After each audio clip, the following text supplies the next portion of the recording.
ખેડાના નડિયાદમાં IT વિભાગના દરોડા છે। નડિયાદમાં અનેક ઠેકાણે આઈટી વિભાગે દરોડા પાડ્યા। વિપ્લવ રોડ પર વસંત વિહારમાં વેપારીઓને ત્યાં આઈટી વિભાગનું સર્ચ છે। ટુંડેલમાં શિવમ નામની કોપરની ફેક્ટરીમાં આઈટી વિભાગે સર્ચ કર્યું, જ્યારે હળદરવાસમાં કોપર ફેક્ટરીમાં પણ આઈટી વિભાગનું સર્ચ।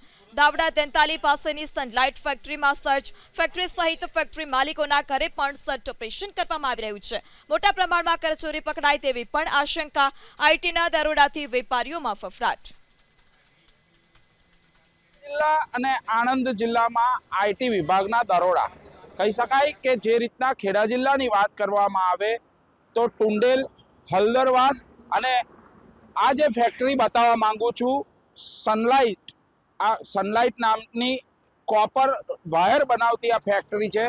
તેમાં સવારે 4 વાગ્યાથી જ સર્ચ ઓપરેશન શરૂ કરવામાં આવ્યું છે। મહત્વની બાબત છે કે આ તમામ ફેક્ટરીઓમાં સર્ચ ઓપરેશન આઈટી વિભાગ દ્વારા કરવામાં આવી રહ્યું છે।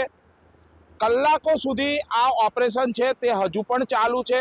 બીજી તરફ વાત કરવામાં આવે આઈટી વિભાગ વહેલી સવારથી જ ખેડા જિલ્લા અને આણંદ જિલ્લામાં ધામા નાખ્યા છે, ત્યારે સમગ્ર વેપારી જગતની જો વાત કરવામાં આવે તો વેપારી જગતમાં ખળભળાટ મચી ગયો છે। કારણ કે જે રીતના આઈટી વિભાગ છે તે આઈટી વિભાગ કર ચોરી જે ફેક્ટરીના માલિકો કરતા હોય તેમની સામે લાલ આંખ કરી છે।